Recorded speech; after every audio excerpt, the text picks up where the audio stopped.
Cease fire के बाद Pakistan stock market में तेजी का तसलसल जारी है और तकरीबन 13,000 से ज़ायद पॉइंट का इजाफा हम मार्केट में विटनेस कर चुके हैं। ऑल दो के मार्केट अपने रिकॉर्ड हाई 1,20,796 के पास आके कुछ रेजिस्टेंस शो कर रही है और कंटिन्यू हमने देखा है पिछले कुछ दिनों से कि मार्केट अपने रिकॉर्ड हाई के पास आके रेजिस्टेंस शो करती है।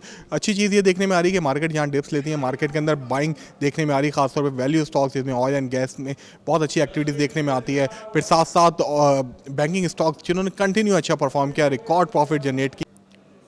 Prime minister of Pakistan housing scheme के हवाले से कुछ अनाउंसमेंट आने वाले दिनों में मतवक्को है, जिसके बायस हम देख रहे हैं सीमेंट और स्टील के स्टॉक्स के अंदर काफ़ी अच्छी एक्टिविटीज़ जनरेट हुई हैं। लास्ट फ्यू डेज से हम देख रहे हैं मार्केट कंटिन्यू पिकअप करती जा रही है, जहां डिप्स आती हैं वहाँ बाइंग अपॉर्चुनिटीज़ बन रही हैं। इंटरेस्ट रेट जो कि 22% पे था, गिरने के बाद 11% पे आ गया।